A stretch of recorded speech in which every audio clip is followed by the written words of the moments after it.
Time to abandon ship. Oh no! Here we go.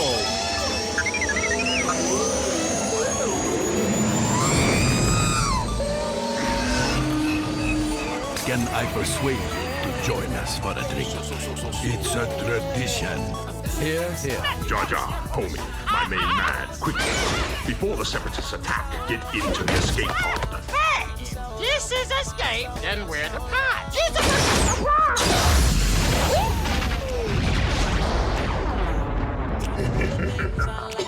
Hello, and welcome back to Star Wars Escape Pod. I'm your host, Josh, and we have our co-host, Blake, in the Escape Pod. Today, we are going over Season 3, Episode 12. I don't know why I said Episode 4. I looked at a 4 on my document here for some reason, and that's just what popped in my head. Season 3, Episode 12 of The Bad Batch is called Juggernaut, and it came out on April 10th, 2024. We're going to be talking about that along with just a little bit of Tales of the Empire, because we haven't heard from Blake yet on his take on those upcoming stories in the new animated show. We also have an article called, what's it called here? Ahsoka eradicated one common Star Wars continuity error with its attention to detail from Movie Web, so we'll just be reading through that and discussing that as well as some extra content. So, without further ado, let's get into it.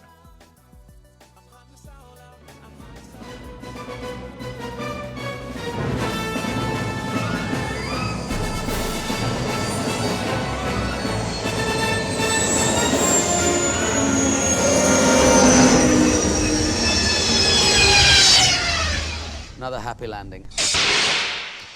Well, hello there, Blake. Hello there. Hello. Chut chut. Phantom Menace. All your iconic lines. Oh yes. Gonna be prominent in canon once again.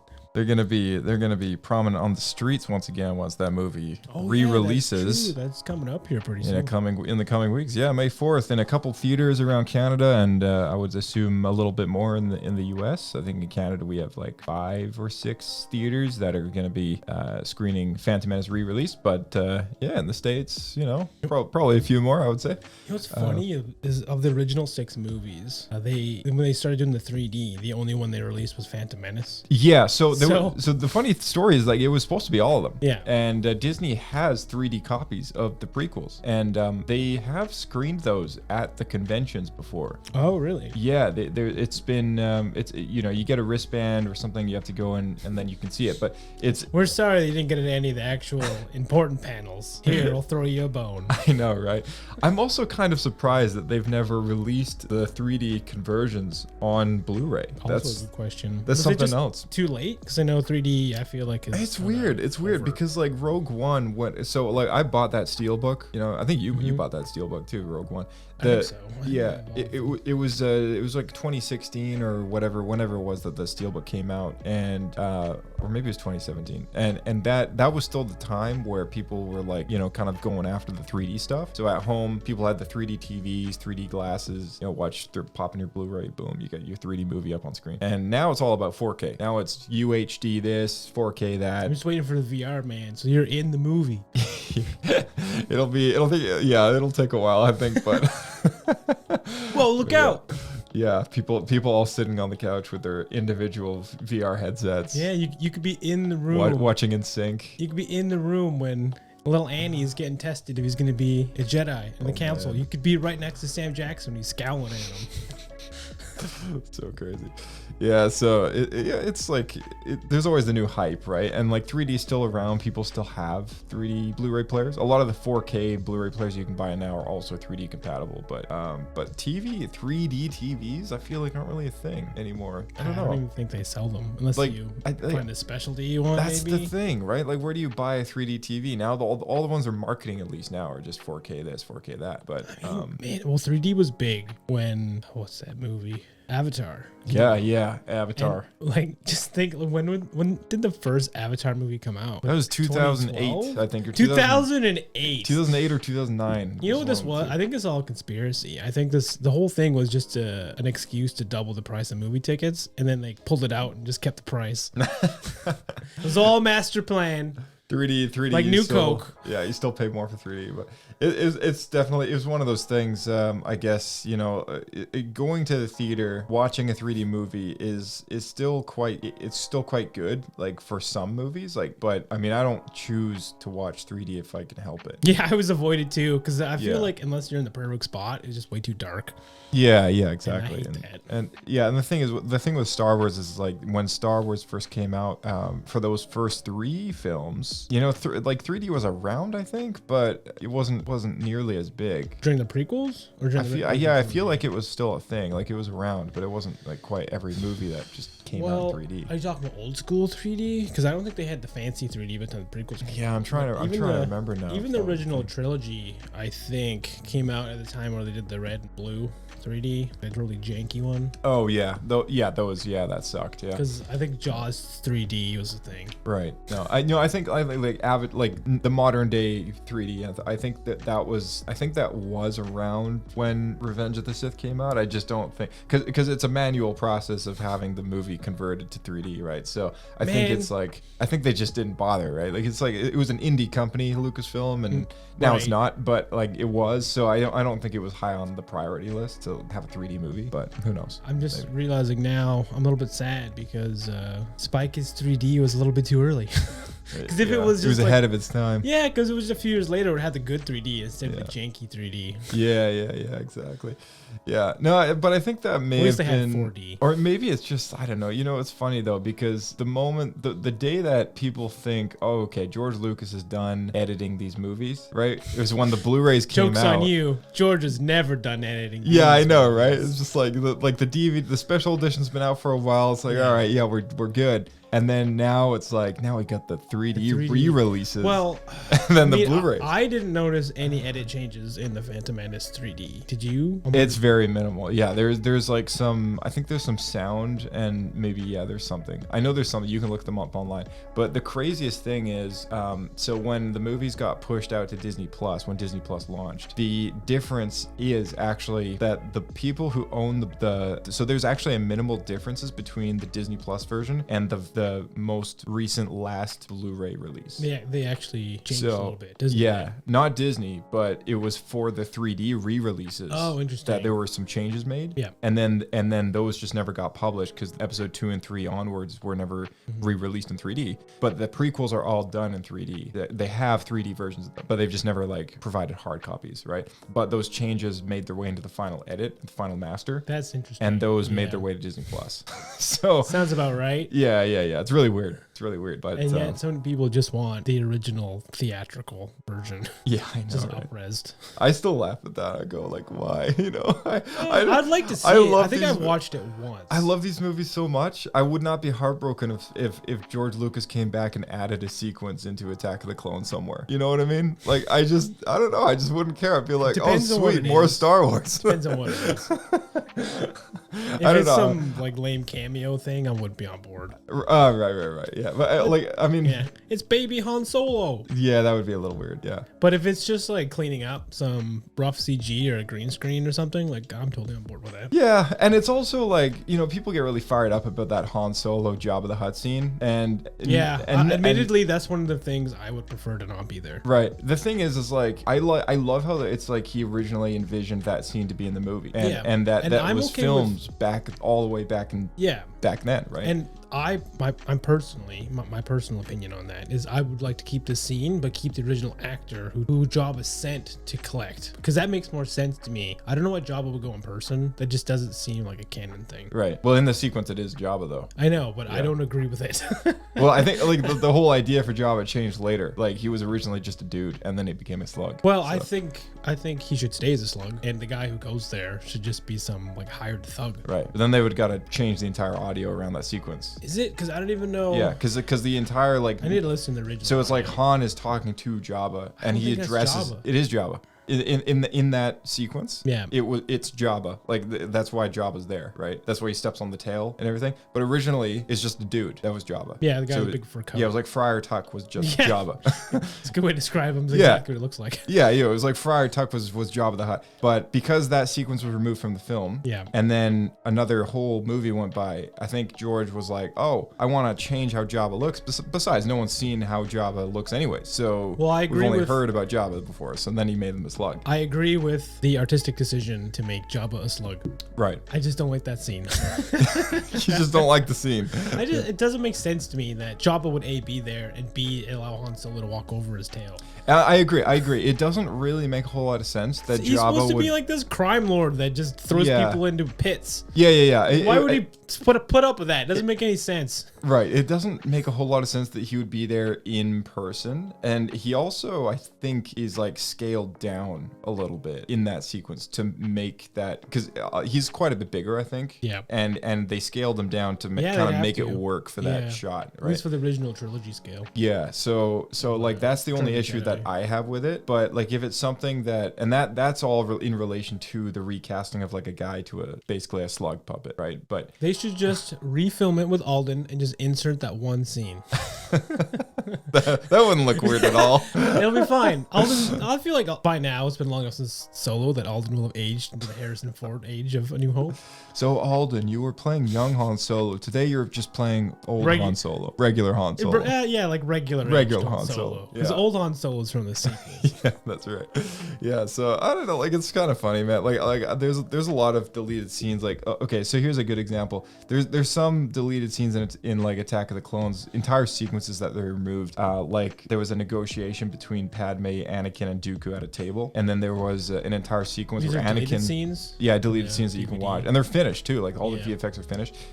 There's an entire sequence where Anakin meets Padme's parents. And Yeah, his that family. one was good. I've Yeah. seen that in a few. See, fan like edits. if they just kind of came back and they were like, you know what, that one wasn't finished. we're just gonna though. put this in the movie. Like I would not be heartbroken at all. So like I would say I've never really understood the backlash. If to there be was a honest. movie that could benefit from a re-edit, it would be Attack of the Clones. right, I for feel sure, like yeah. there was a lot left on the table. I always just thought to myself, like, it's his movie, and he just kind of he just does what he wants to do, right? And like, someone's art to the artist is never quite finished, right? And, Right. And so at least Yeah, that's it's the way a big that, struggle. It's part of being an artist. right? And that's just the Learning way when- that I've when always to looked let at go.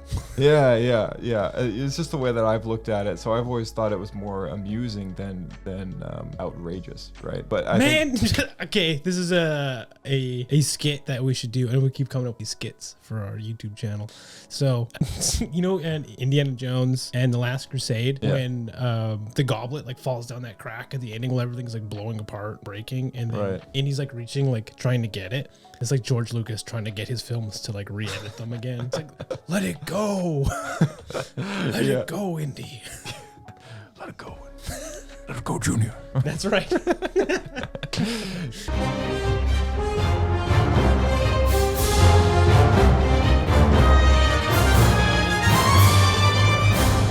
Season 3, Episode 12, Juggernaut. CX-2 returns Omega to Tantus, where Emery tests her blood and confirms that it is indeed what they need to continue the research. Hemlock takes Omega to be held with the other young Project Necromancer test subjects. Once the Imperial forces leave Pabu, Crosshair suggests to Hunter and Wrecker that they get to the location for Tantus from Rampart, who is imprisoned in an Imperial labor camp on Erebus. With Fee's help, they infiltrate Erebus, hijack a prison transfer vehicle, and escape with Rampart. On Fee's ship, Rampart explains that no one knows Tantus' coordinates, but he is willing to help them find the facility in exchange for not being returned to the labor camp. So that is the most recent episode. What I thought was very interesting about this is we see Rampart once again. If anyone doesn't remember who he was a big adversary Imperial officer for the last 2 seasons. We see I knew him. he was. We see him in a labor camp because the last time we saw him, he was framed for the destruction of Tapaka City. Even though he was instructed to destroy it, the Emperor kind of made like a stunt about it in the Galactic example Senate. of him, Yeah, it made an example of him, and he kind of pinned the blame on him as like, Scapegoated, here's an officer that's been disobeying and doing their own thing because there's a lot of outrage about, hey, you can't just wipe out a city. So yeah, it's his fault.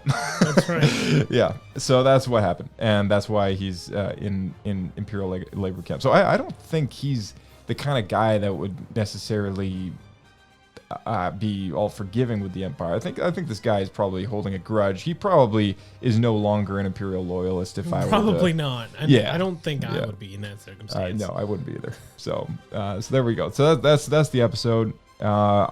But I bet you there's a huge bounty on the Bad Batch clones. So he might.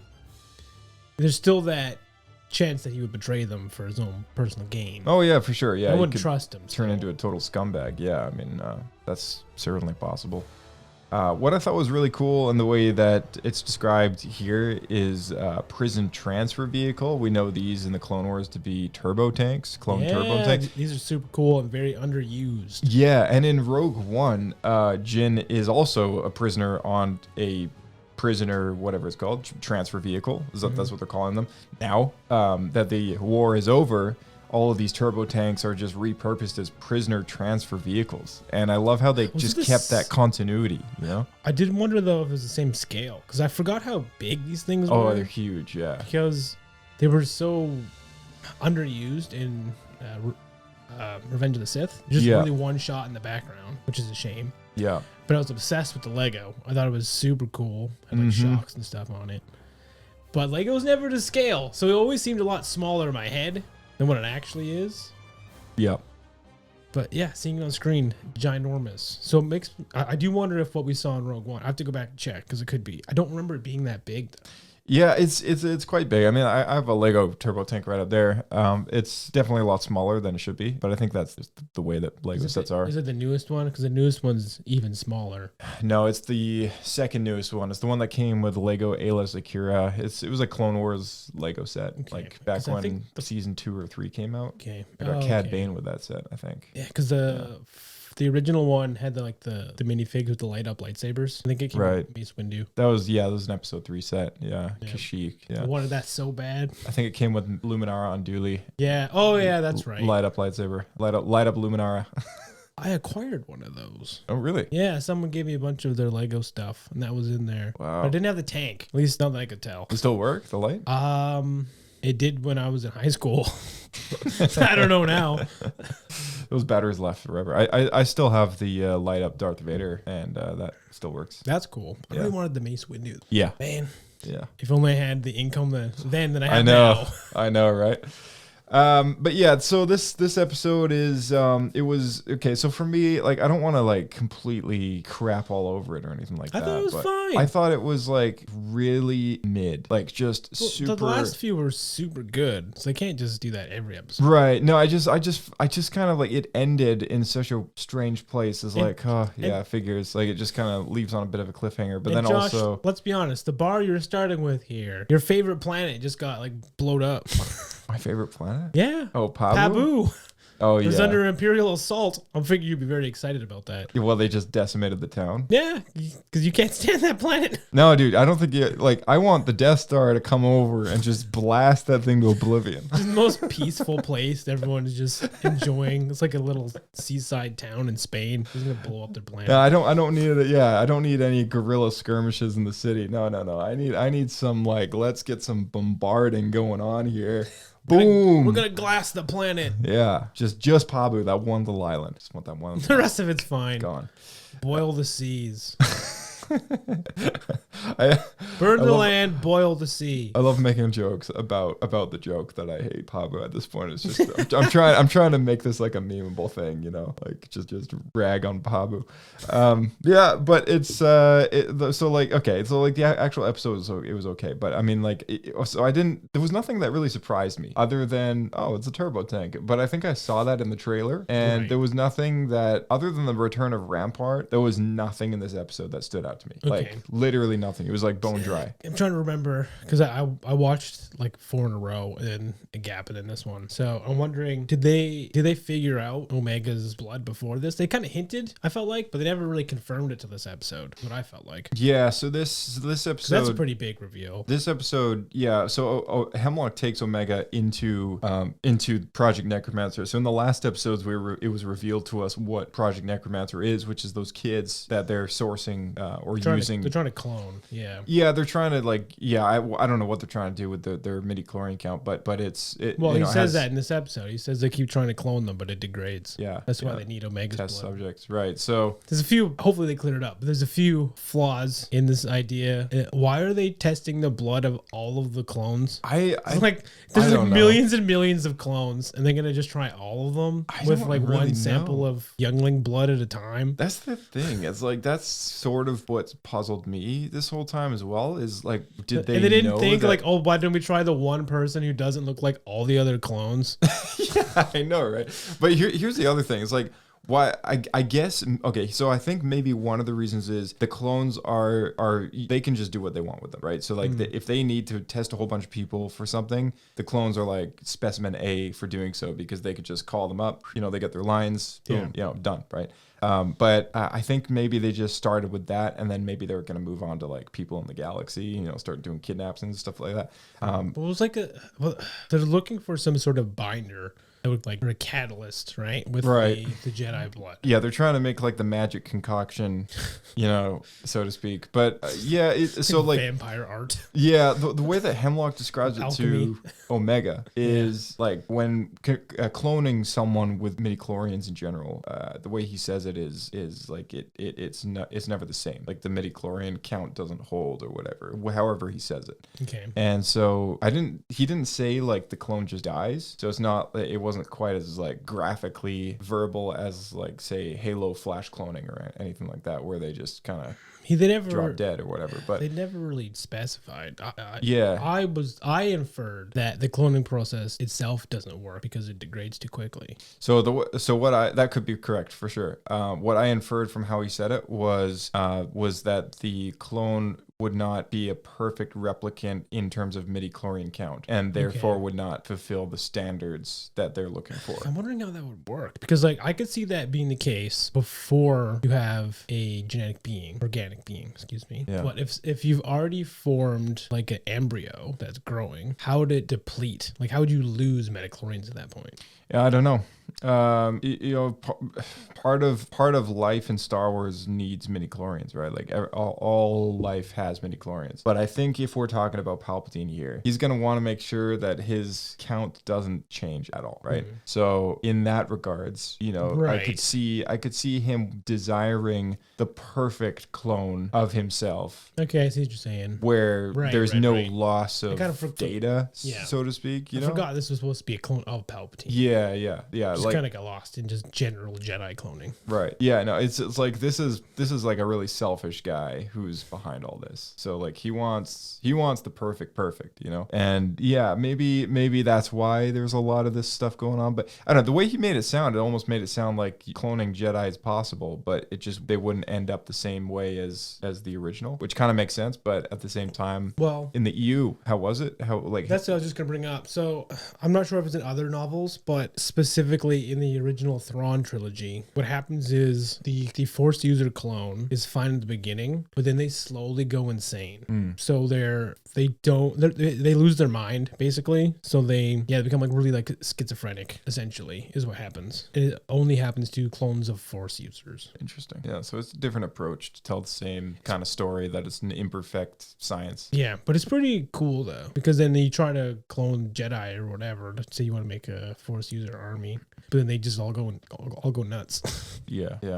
It was cool. I liked it in the books. Yeah. Do you prefer that to what they're doing here in the canon? I don't think it's necessarily different because we haven't actually seen a cloned Jedi. So I'm not willing to write it off yet because I hope they just keep it.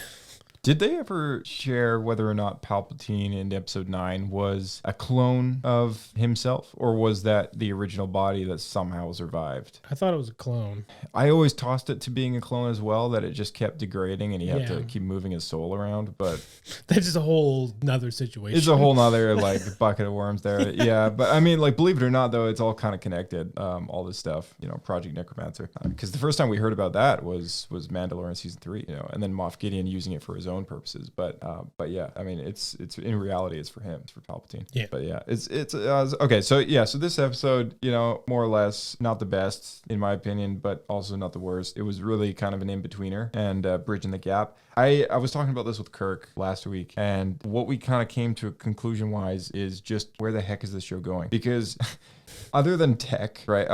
Other than Tech being dead, there's still people on the internet rumoring, and it could be true, that CX2, the assassin, is just a brainwashed, resurrected Tech. Now, let me tell you something. I don't know about that. Let me That tell you feels like a something, man. stretch. If it is, What if it's? I'm gonna be very mad. I don't think so. That I doesn't don't. make sense I to don't me. like it when they bring back characters from the dead. I think they should just kill people off and leave it that way. Yeah, I think so too. It's better for the story. Yeah, Because they did the same thing with Echo, so why don't they just do it again?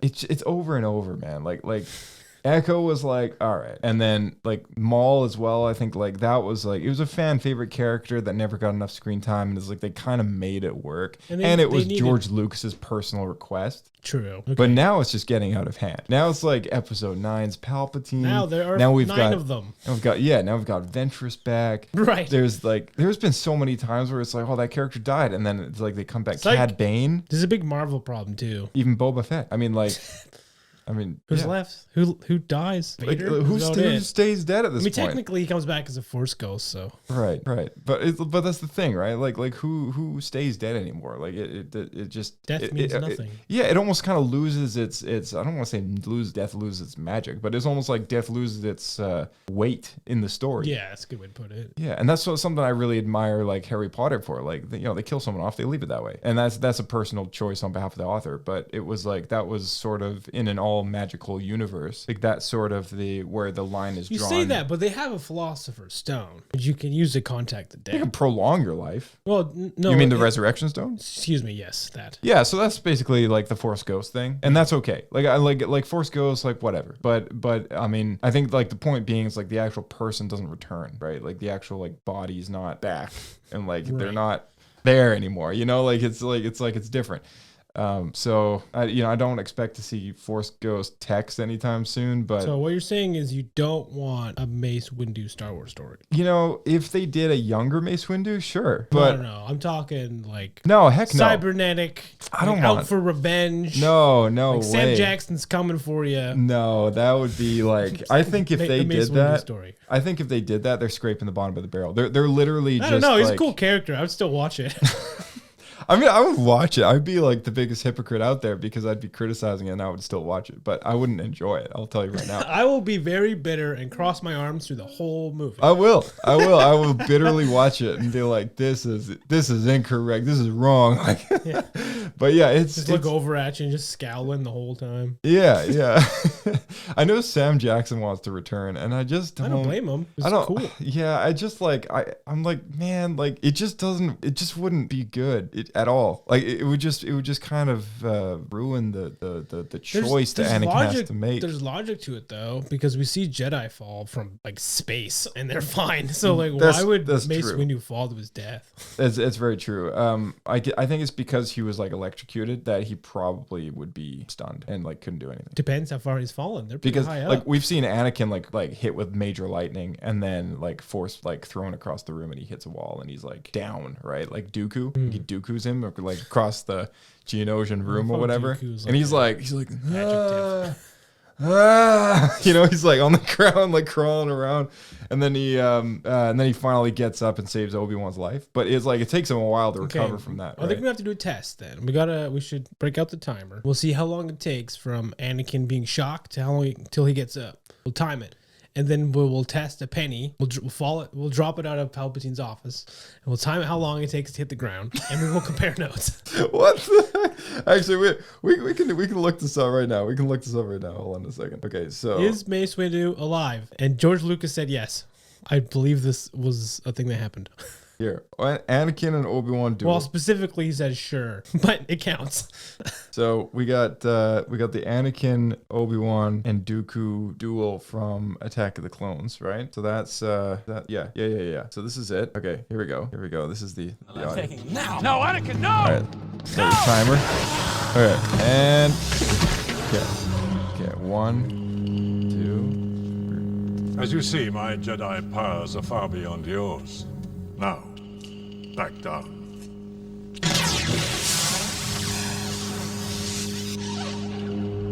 I don't think so.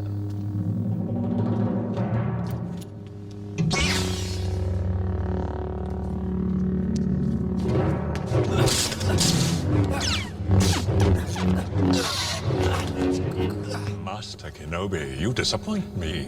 Yoda holds you in such high esteem. Surely you can do better.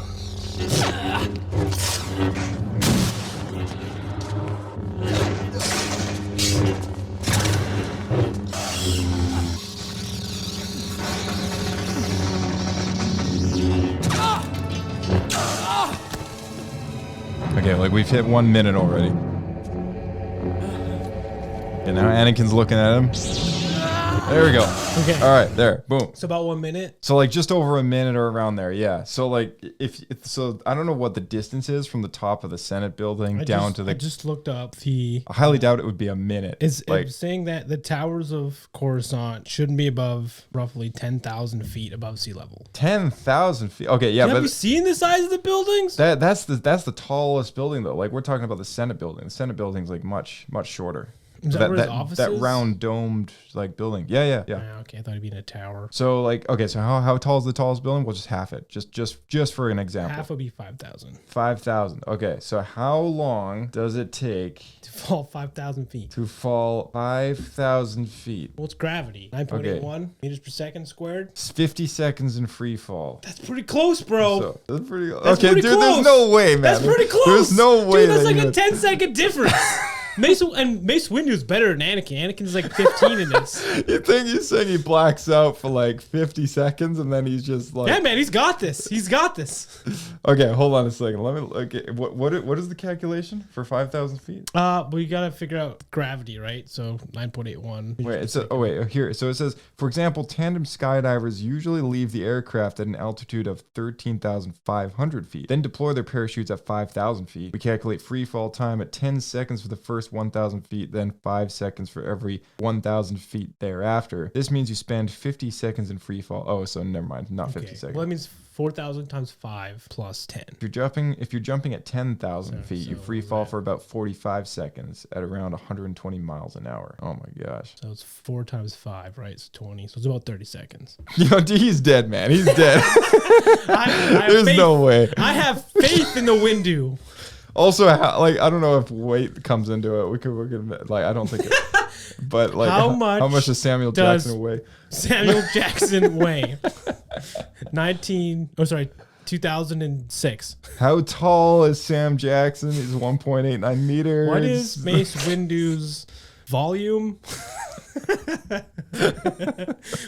How aerodynamic? I mean, he does have a shaved head, so I feel like he'd be pretty aerodynamic. Oh man, no, he's dead, dude. He's dead. He is so dead. But I think it would just be so ridiculous if he came back, because like not only would they make an effort probably to make him look like he like hit the floor, right? Like the fact that everyone's like, oh, he would be like cybernetic and crap. I'm like. But why? Like, why would he be cybernetic? Because yes, he's lost an arm or a hand, like Luke. Other than that, Unless they hit the ground really hard. Right? Exactly. They rebuilt him. Why? Yeah, exactly. Why would he be cybernetic unless he did hit the ground? Which at that speed, dude, He's the $1 million man. 120 miles an hour. I mean, like, there's no way he's surviving that. He's a Jedi. Like we've been, like, you gotta to make a Jedi out of Chuck Norris and then kill him, and then maybe he can survive that if it's Chuck Norris or I feel something. like Sam but Jackson's up there. He was definitely approaching Chuck Norris territory. I think he's got to do like a few more ridiculous movies before he gets to Chuck Norris status. But I don't know. Maybe Nick Cage. If they made a Jedi out of Nick Cage, he'd survive that fall. Yeah, probably, because I feel like Nick Cage would have as many lives as a cat. Exactly. Well, we know Ventress has as many lives as a cat. She even says that specifically. Yeah, she's like Some throwaway line to why I'm alive. Exactly. Ugh. But anyways, my problem, circling back, my problem is just like I just don't like it when they bring back characters. That's like, fair. I don't like it either. Yeah. So, all right, let's give this guy some positive points of poot. I had a couple handful of notes here. Oh, okay. All right. The planet, I think it was Erebor. I wrote it down a bit later. Erebus. Excuse me. Erebus. Yeah. Is this the same planet that they break into the base on in Mandalorian season 2? Because it seemed very similar, and it's the episode with that's a good question. what's his name? I'm just gonna look. The comedian. Looking it up right now.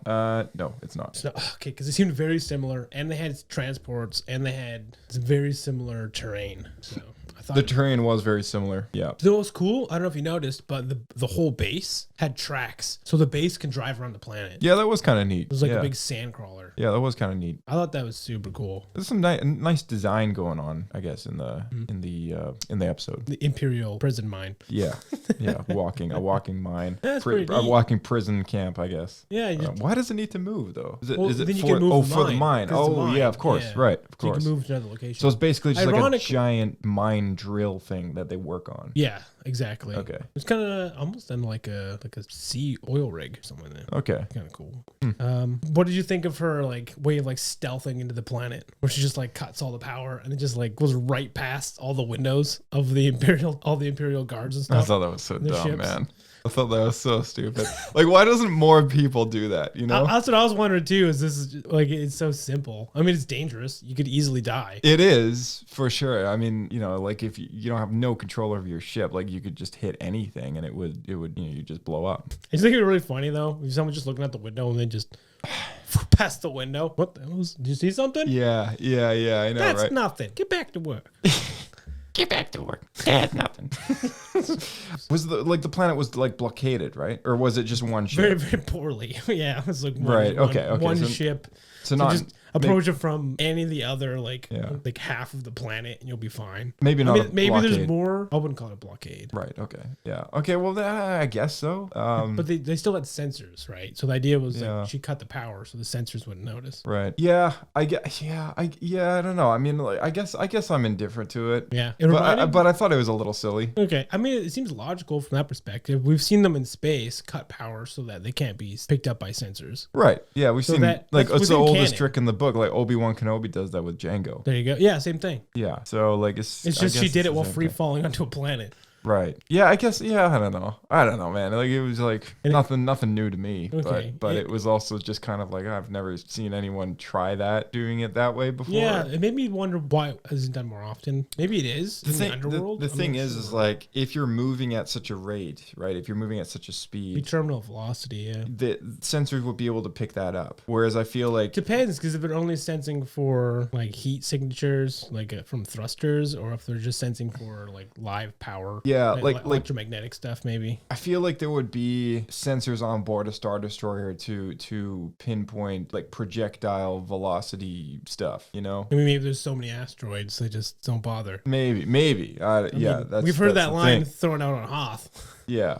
But like with the Falcon or with Obi-Wan or whatever, whether you're going out with the garbage in a Star Destroyer or chilling on an asteroid, I feel like both those examples, when they're cut the power, they're not really moving, so it kind of works, right? But with this method, because they're just friggin' torpedoing towards the planet, I feel like it didn't really work for me because even though the power's not on, then that just tells me that It takes a while to fall. yeah, so but it also just tells me that It's if just- that's how they get past the ships, then the sensors are only working a certain way. It gives a lot as to what the Star Destroyers are looking for. Mm-hmm. They're not looking for necessarily ships in terms of like how a submarine would use sonar to pick up any kind of moving object, right? And which to me, I think like this is why I'm a little kind of bummed out that this is how they did it, because it almost makes Star Destroyers really, really stupid because they don't have like basic technology like a sonar that would be like, oh, that looks suspicious. That looks like a ship careening for a planet. Unless there's just so many things that go by that there's just not a reasonable way to. Right. But I feel like then they should like put that in the story, right? Like they should be like, oh, well, hey, there's this meteor shower that's happening at the same time. We can like bypass security by doing this. And they can just keep it the exact way that they played it out on screen, but just have a meteor shower to make it look like that's how it can work. Would that seem a little too convenient though? It would be super convenient, but I mean like it would at least be more believable. Boy, I mean, luck sure shines on us. It's like Andor, right? It's like Andor, you know, with their whole like heist thing. They're staging it under the meteor shower event, right? So I feel like so it's been done before. Yeah. So maybe that's why they didn't do it. Given a few writing tweaks, I feel like it could have worked, but to me, it just didn't really work all that much. It was like, man, now Star Destroyers look stupid. Oh, well, I was wondering, like everyone talks about how hard the Tantus is to find, the base on Tantus, but they haven't explained at all why. Like maybe you talked about this with Kirk or someone, but why does Crosshair not remember how to get there? So what is the reasoning for that? I think it's probably more than just, they probably just haven't said what planet. It must be a very remote planet, first off, is my guess. And then secondly, not only is it super outer rim territory where there's just going to be no other people in the first place, but the way to get there, like hyperspace lane routes and everything like that, it's probably not a very common route to travel. And the coordinates and lanes to get there are probably all pre-programmed into all the ships that have access. So no one actually manually pilots it there. It's like a click of a button, boom, you're there. Right. So because they stole a ship that happened to have a program, that's how they got away? I believe so. Okay. Because I always found that to be a pretty big hole. Yeah, so they stole a ship and they have a Navicomputer and they looked up where they were going. Boom, they went there, they crashed it, the ship is gonzo. They didn't really take too much time to say, hey, where did we come from? Rather than let's just get the heck out of here, right? So like I believe that, you know, let's get the heck out of Dodge kind of thing. Fair enough. But it is, I think it's still kept within reason, you know, as far as like how they're handling it goes. I find it strange that a advanced Navy SEAL soldier would not have any idea how to read a map properly to get back. But I find it kind of funny though that like, so here's like the big head shaker that I had when I watched this episode is like they go through all this trouble to rescue Rampart, and then it's like, but I can't tell you where it is, but I will help you find out where it is. And he didn't reveal that part earlier, did he? Yeah, it's just like what happened like 3 or 4 episodes ago with Ventress and Fennec. It's like they help Fennec out, and then it's like, all right, Fennec, pay up. And she's like, okay, yeah, well, I don't have the information. And then she walks away, and then she calls her friend Ventress, and then she shows up, and she's like, need a MacGuffin. Yeah, it's like, what the heck? Like, can no one like, oh man, I think that's the issue I'm having with the show. I think it's a good thing it's ending. I think it's a good thing that the show is just on its way out the door, because they can't really do much more with this show, at least for me. Like, it's not really fulfilling anything for me. Like, every week when I watch these episodes now, I'm like, okay, I'm only finding problems with things. Yeah. To me, the cool stuff's been super cool. So I've really enjoyed all the stuff going on with Tantus, like on the base, and then and like all the weird Jedi cloning stuff, and like all the Emperor's secret plans. I find that neat. That stuff's all super cool. I find that's I only find that very interesting. That I find is the only thing that keeps the show interesting at this point. But it's kind of the main story. The real kicker though is they've been dragging that on for like 2 seasons. Right. And I'm like, oh come on. Like let's just get on with it. Let's just move on. Like move on to other stuff, you know, and focus on other things. There's so many cool things that it's like it's the dark times. There's so many more awesome stories and there's an entire cast of characters out there floating around. Cody, you know, don't forget we saw Commander Cody. He never popped up again. What if Cody's the secret agent? Oh, that'd be brutal. Rex, you know, like I thought it'd be like Fives or someone. Echo and oh man, Fives. He's dead. If they brought him back, then I would just give up on Star Wars. You heard it here, folks. This is the final episode. I'm just in a mood. But no, I mean, like it's just one of those like And just move on, come up with new stuff. I like the whole tug of war with Omega thing has been going on since the beginning of the show. So that's one problem I think I still have with it. It's like, can we not just move on? And then also like Tantus, that's been going on since season 2. But I think the real season 3. The real joke, the real kicker here is we're just back where we started again. Like they're that's true. They're off to find Omega. Only Crosshair is not with like at the base. Only they're just one man down. And what's her name isn't there anymore? She's in a cell. Nala Se. I'm sorry. Yeah, Nala Se. But yeah, Nala Se. So now she's in prison as well. But like that's, I don't know. To me, I just like there's cool parts about this show and there's designs for ships and things that's really not nice. But that just comes with any good Star Wars show, right? Like any and like I'm not saying this is a bad Star Wars show. It's been a good show and that's why there's cool stuff in it. But I just think at this point in the story, it's just gotten really, really stale. And like there's just nothing that's new that's been popping out to me as far as like interesting things. And they've done a lot of character development with characters like Crosshair has really stood out to me. And you could spend a lot of time talking about what that character's gone through, and right, because you had real development. Yeah, real good development, and there's been a lot of good things that's come out of this show for sure. But at this point, man, like I'm at this point where I'm just feeling sort of like in a lull with this show. Like every week, it just kind of feels like it's the same thing. That's so funny because you're kind of like on a downwards trend, and Bryce is like just getting into it.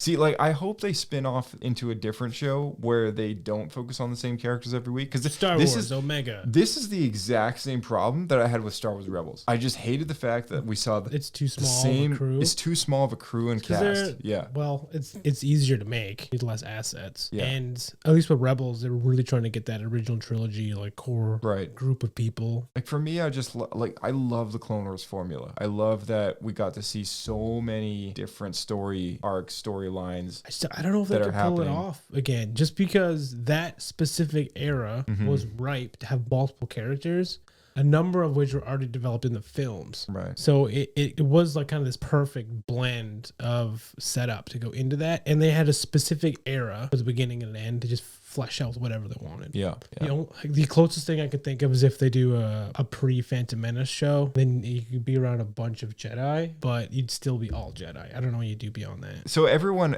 really wanted to play a game many years ago, which never came out, called 1313. Yeah. And it was a game about... I feel like this comes up in the show all the time. It does. It was a game that comes out... Let's just call this Star Wars Nostalgia Pod.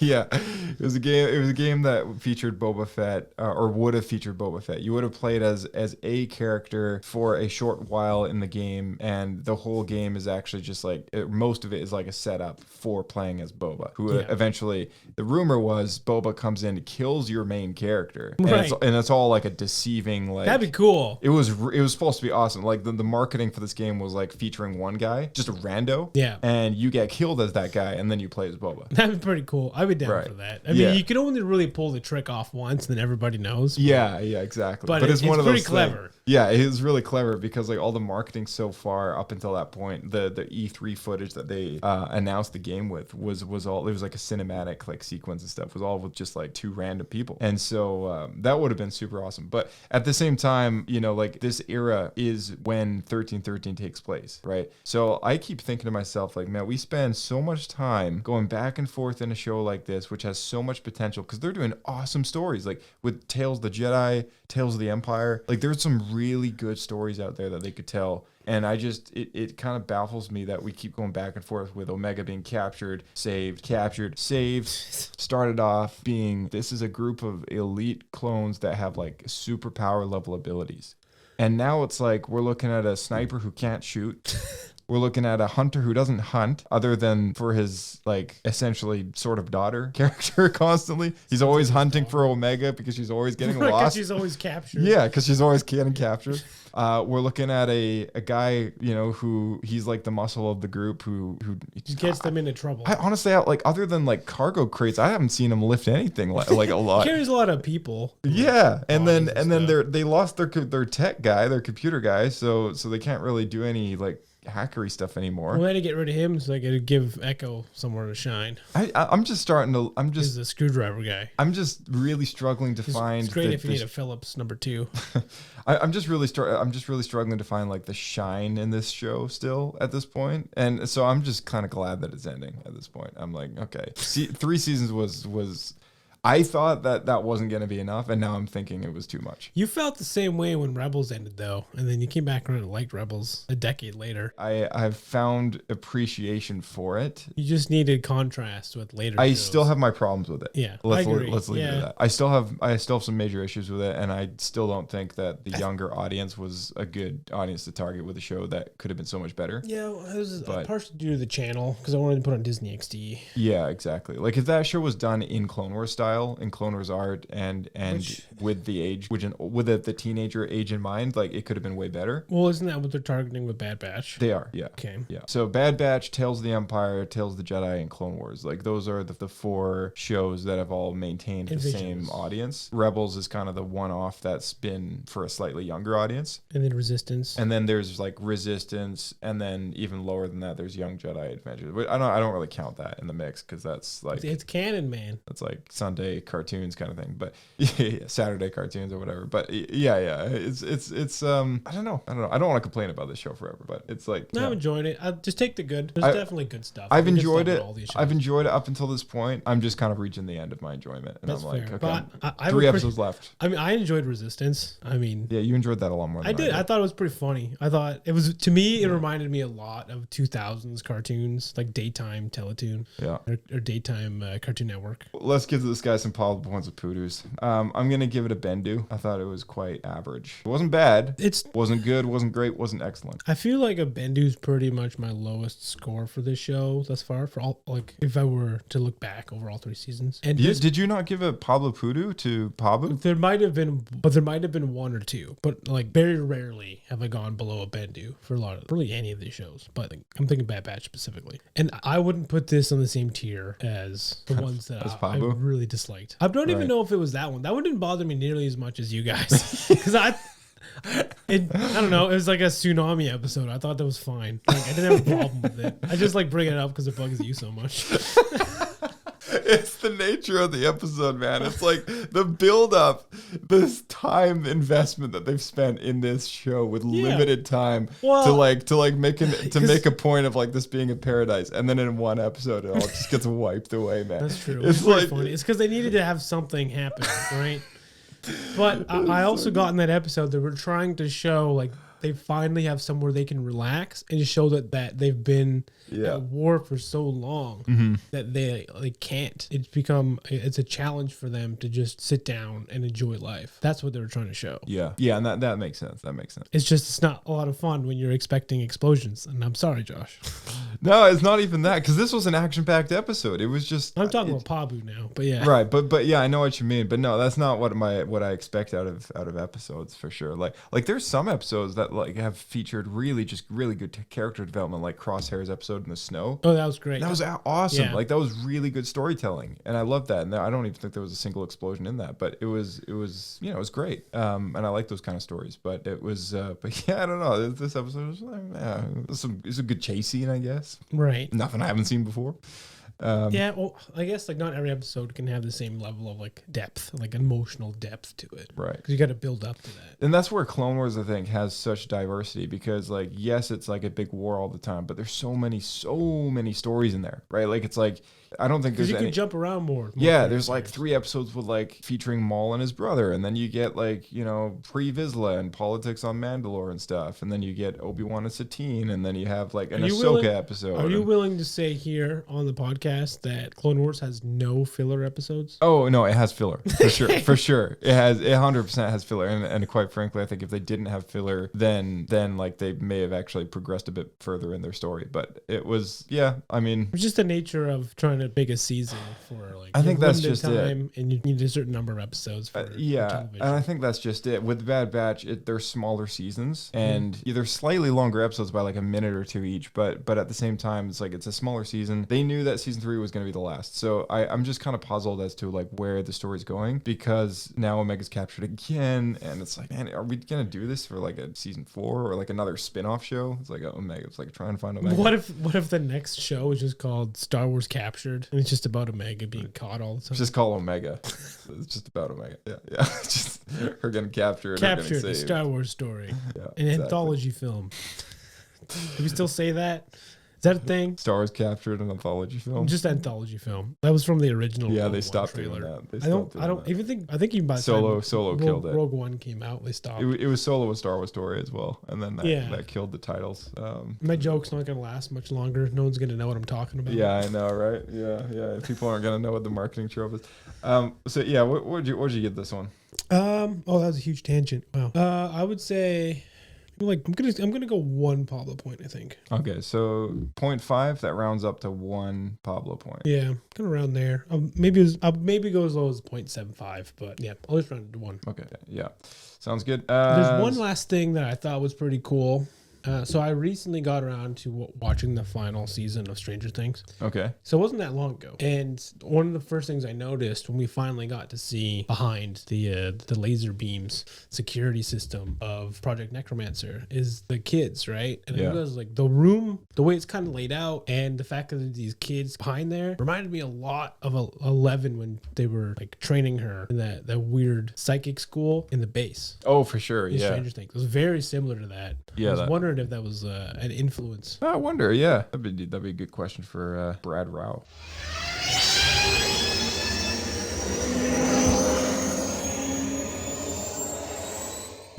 Why do you seek imperial favor?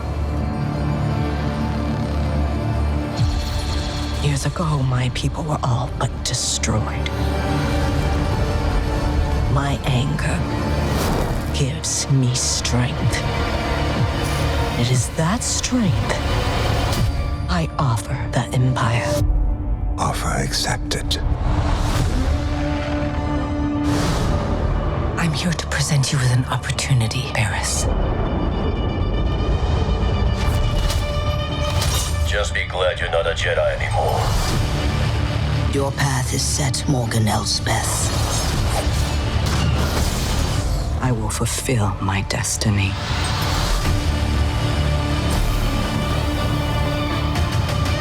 Mercy only breeds defeat. But I will help you overcome this weakness. Attack!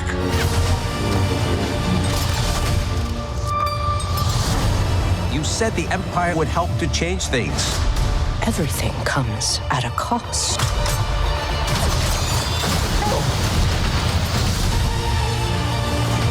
My world has been burning since I was a child. You cannot stop what has begun. Now you must face one final test. To join us.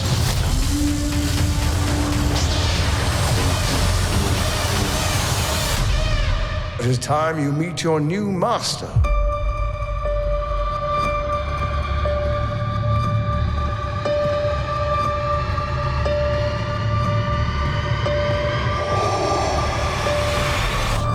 Long live the Empire.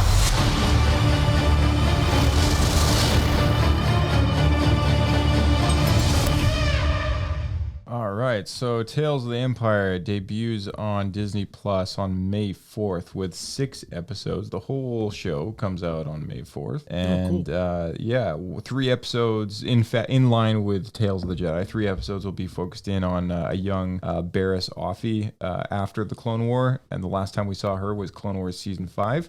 And then the other 3 episodes takes place with a young Morgan Elsbeth, which will transition through the years to sort of a kind of not as young, but kind of middle-aged version of the character prior to her appearance in Ahsoka, sort of when she first takes the gig as magistrate on that planet that we first see her in Mandalorian season 2. So I've already talked extensively about this show with Kirk. But I did want to ask you, just so we have it on record, like what your thoughts are, like what do you like about it, anything you noticed that you're really excited to get into, and then we'll kind of move on to the next thing here. Well, I guess first thing is I find the title a bit deceiving. Tales of the Empire? Yeah, because we're looking at a Sith and an ex... Inquisitor. Yeah, okay. But either trained in Sith. I'd rather learn... To be honest, I've always wanted stories of just, like, from the perspective of a stormtrooper. And this would have been the perfect opportunity for that. Just to see, I guess, something similar to Finn, but a little bit more prolonged. So, because, like, we meet Finn, he's already, like, trying to get out. Even though he was raised in this... like society or whatever, like around all his fellow stormtroopers, or he was raised to be a soldier, but he just feels like such a fish out of water from the very beginning. But if you've ever heard of the novel Allegiance by Timothy Zahn, it's about some stormtroopers that are very pro-empire, and then as they're forced to commit atrocities, slowly kind of wake up to like the bigger picture. And this would have been a great opportunity to show that, and that would help also lead to the storylines of people joining the rebellion, because there's a lot of the original rebellion, people who were part of the rebellion, were ex-Imperials. Yeah, so it's a missed opportunity. It's something I've always wanted for them to like get into. Yeah, but they always avoid it. I do wonder if part of it is they don't want to bring too much humanity to the Empire because they're just used as cannon fodder all the time. I wonder if they went with the title Tales of the Empire because it features antagonists as a main focus, right? Whereas Tales of the Jedi would be, I guess, more Jedi oriented stories. But at the same time, it's like we get the fall of Dooku, so I guess I don't know if that counts as a Jedi story or not. But it's well, he started as a Jedi. Yeah, and so did Barriss, right? So right. I'm just wondering why they didn't just make this like Tales of the Jedi season 2. Maybe they just wanted a different. Well, it wouldn't make sense for Morgan. It makes sense for maybe it was like an era thing. Maybe Tales of the Jedi is going to be very much focused on like a prequel era sort of narrative, and then Tales of the Empire is going to be like Dark Times, and then maybe they'll have another one which is like kind of further out, New Republic or whatever. Who knows? Because getting Mark Hamill voicing like Luke Skywalker that'd be cool. So sick. Yeah. I mean, he did it for Robot Chicken. He can come back. Wasn't that long ago. Yeah. So, but yeah, it's a cool looking show. Yeah. What do you think of Grievous coming? That's the thing that caught my eye right away. Expanding on that story that we've already seen. Yeah, I'm pretty excited for that because that's a really cool arc in Clone Wars. It does just make me wonder where Morgan was that entire time. I mean, that's the Marin when you retcon a character in. But. Yeah, totally, and it's the same with like Marin from Jedi Fallen Order as well. So like, there's all these tribes of Night Sisters all over the planet. Okay, and apparently Grievous just hit them all. Okay, it just went on like a planet-wide rampage and just killing everybody. So I don't really. I'd be curious because like. I always thought that Morgan Elsbeth like wasn't herself a Night Sister, but maybe was like really aware and like was researching them and like bringing it back. Because I always feel like Night Sisters had a very specific look, like Asajj Ventress. Yeah, and she didn't really come across that way to be. They usually have like very like pale skin, very pale, as in like they're dead. Yeah, right? Like ghostly white. Yeah, exactly. Yeah, and a lot of face paints and stuff. Yeah, for sure. So that's why I always thought she herself wasn't a Night Sister, but was just like a like a latecomer to their belief system. Maybe. Yeah, I fully agree. I didn't quite like when I first saw the character. It's not Night Sister is not what came to mind. Yeah. Right. So I don't know. Maybe that was a later thing. Who knows? Like maybe that became a thing later.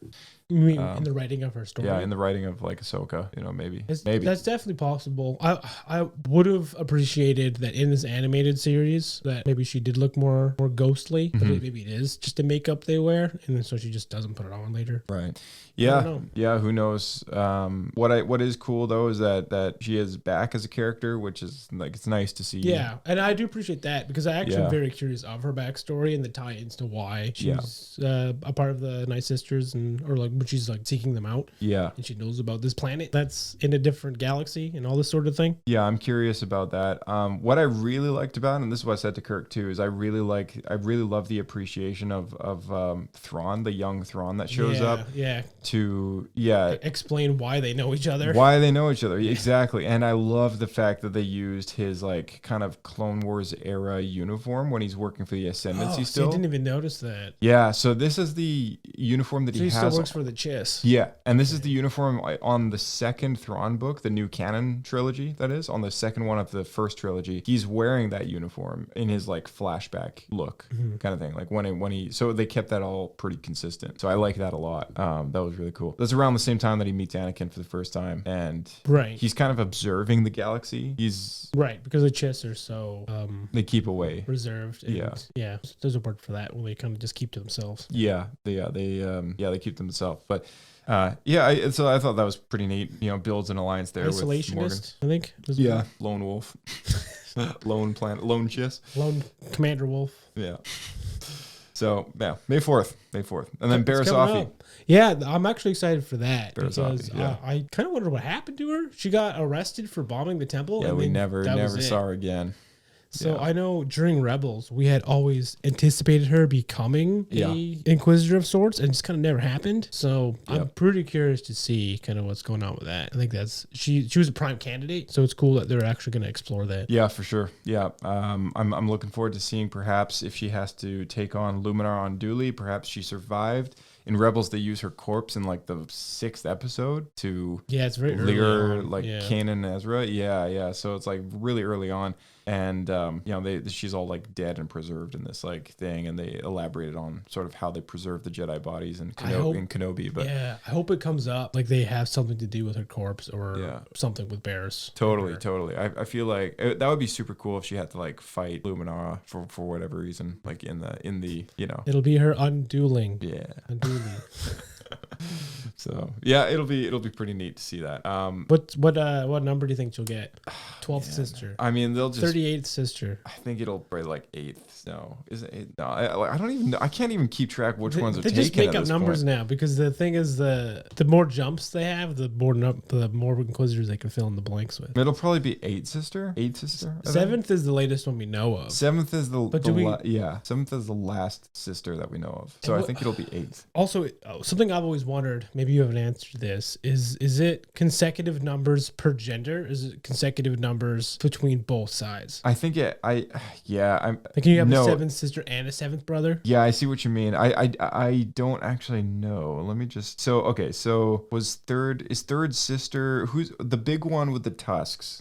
Which one's that? I don't know, but that's my online name. Is that 9th sister? That's 9th sister. So who's 8th sister? Who's 8th sister? What the heck? Maybe there isn't one. Maybe. Oh yeah, no. So that answers the question though. So like 9th sister is her, and then there's an 8th brother, right? And then there's 7th sister. Yeah. So like it's not. There's no second brother and second sister. Right. So there's only one. There's only one. Yeah. Okay. Yeah. That being said, do you remember what Iskat Akaris from the Inquisitor novel is? I was actually just thinking about her just now. Her and the Twi'lek guy. Oh. Yeah. She was 13th sister. Okay. My goodness, there's so many now. It's been a decade, Josh. So okay, I'm gonna mention one thing. We can talk about this and then we'll move on to the article because we're running out of time here. But my issue with, and I love the fact that Barris is back, to finish her story, however they do it. But the one issue that I take up with all these new Star Wars stories that add more Inquisitors into the mix is that's just how many more Jedi decided to turn. Mm-hmm. And I think there's probably a lot. That's the thing that I kind of find a little weird is like, is there really that many? Surviving Jedi, you mean? Well, surviving, but also like, is there really that many that Palpatine kind of, seduced prior to the end of the Clone War? Like, it's almost hard to... He's a pretty sexy guy. Yeah, it's almost hard to believe though, you know what I mean? Like, yeah, I know what you mean.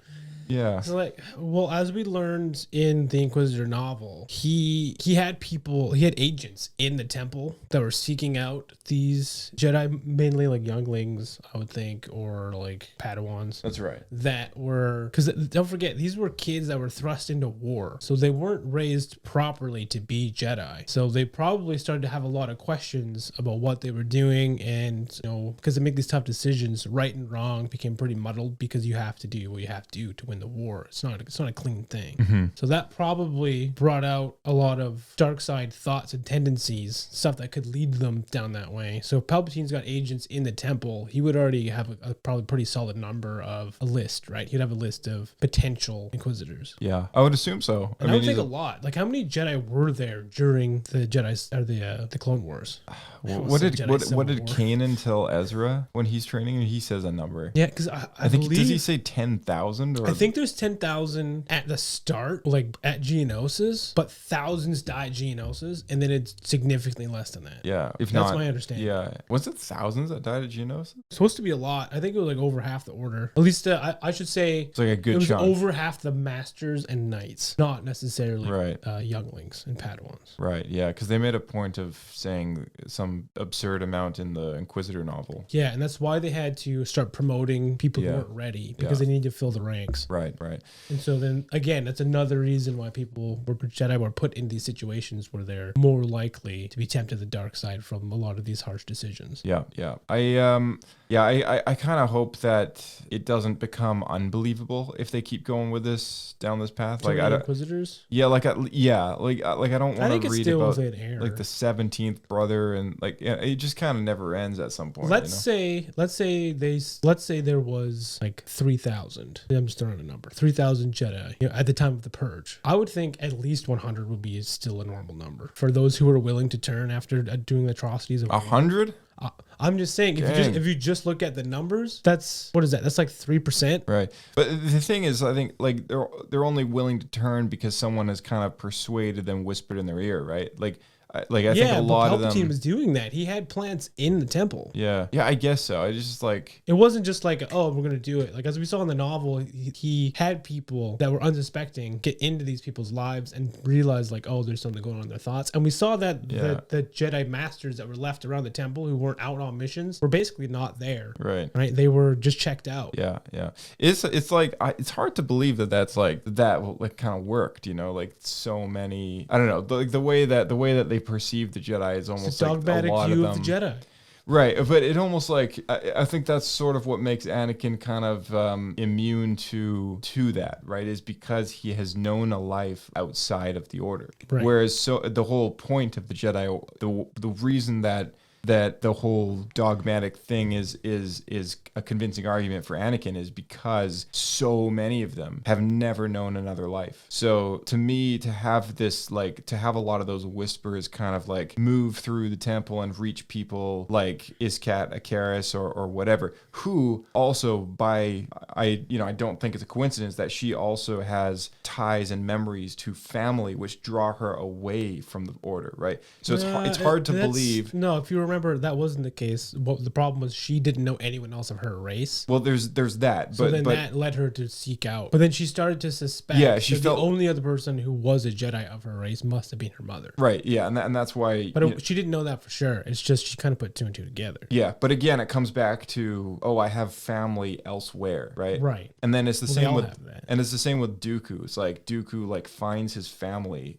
as a Padawan, and that's also by coincidence. So like it's basically like every single time that a Jedi's like betrayed the Order in like Dooku, Anakin, Iskat Akaris, it's all been kind of like family related because their family's not with the Order, right? You know what it is? It's Plato's cave, because the Jedi are raised to look at shadows on the wall. They don't know the real world, but when they find their family or whatever, they realize there's a lot more to reality, and then that leads them. It's a sense of belonging. Questions, down these other paths. Mm-hmm. It's a sense of belonging too. It's like all three of those characters didn't have the sense of belonging at the temple. It's tough because like I feel like part of it is because the Jedi they're forced to live in this temple without family. There's a level of like being repressed, right? Mm-hmm. So then when there's a crack in that armor, you can't help but be curious to what else is out there, because you've only ever been told this little narrow sliver of reality. Yeah. It's just like it's almost like hard to believe that it would be like so many, right? Like if you like you say like 100, like I have a hard time. I don't know if I go more than that. But I have a hard time see that being like within reason. Right. I have a hard time buying that there would even be 10. that many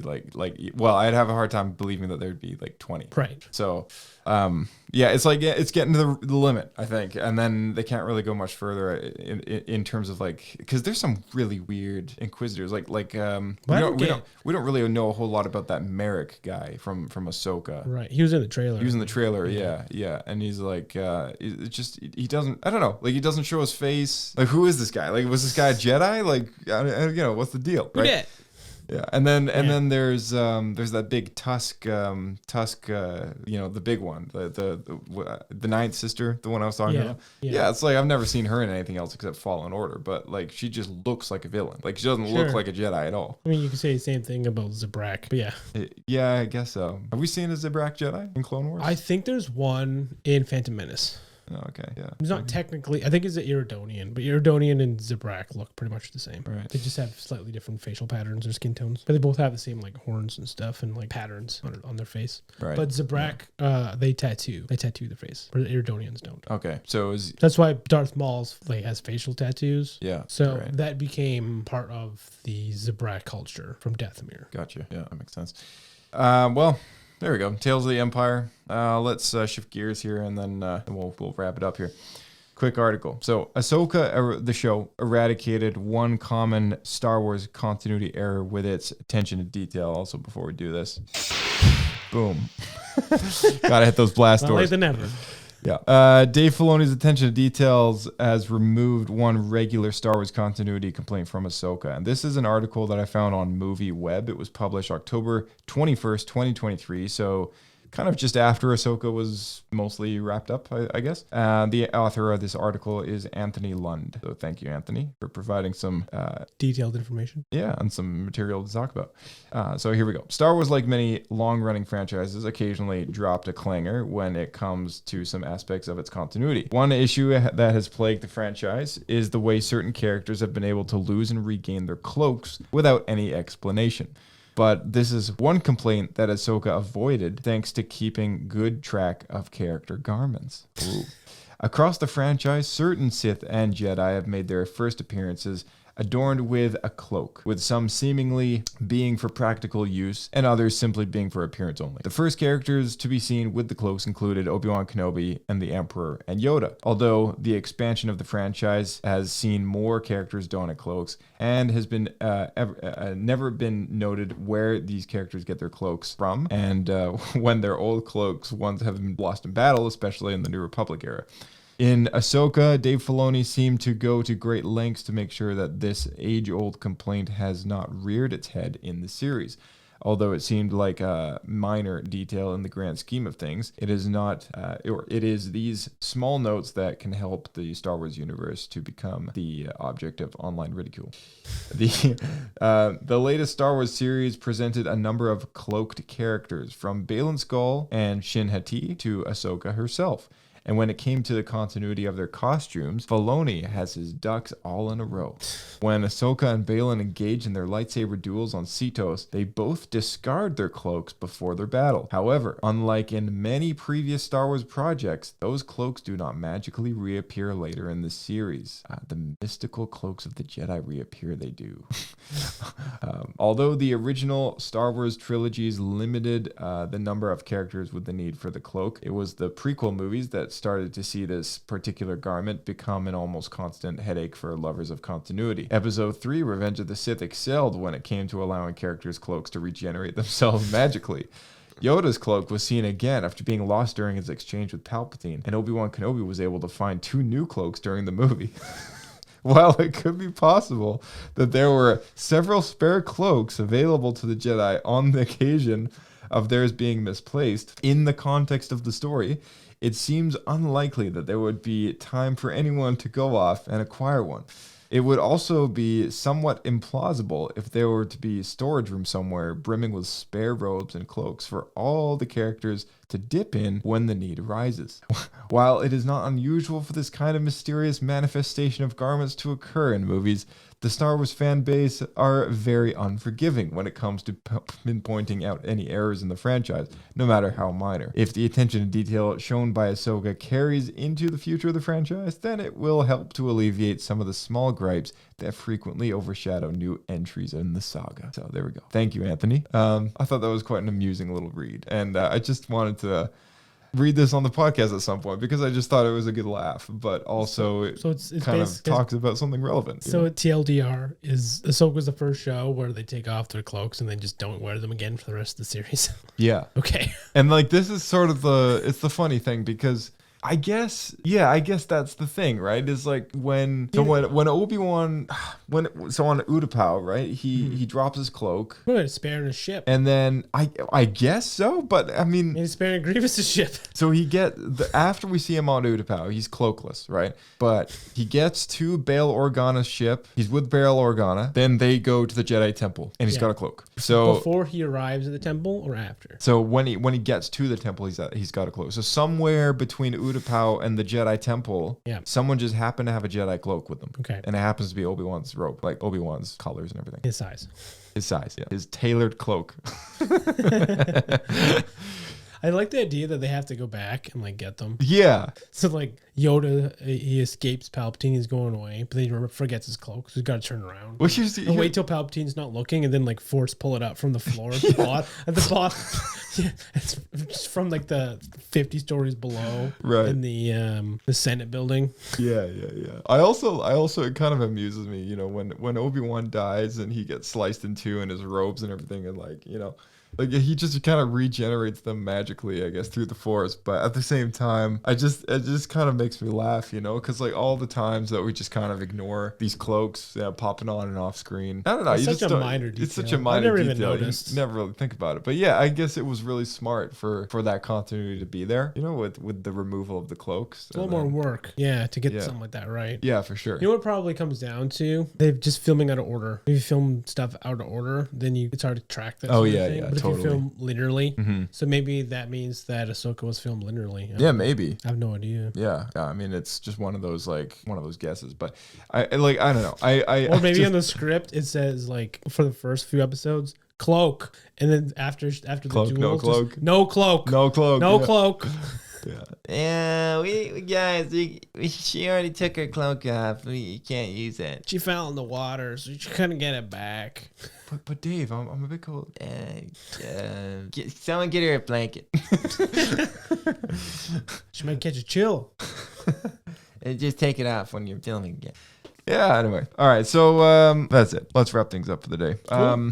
Any last minute things you want to bring up? Just, I can't believe how close May the 4th is. Oh, dude, yeah. It's going up so fast. May the 4th. So, yeah, again, for those who are seeing The Phantom Menace on May the 4th, there is a special look at the Acolyte after the credits, I would assume. Oh, cool. So, yeah, so definitely stick around after the credits and catch a special glimpse at Star Wars The Acolyte.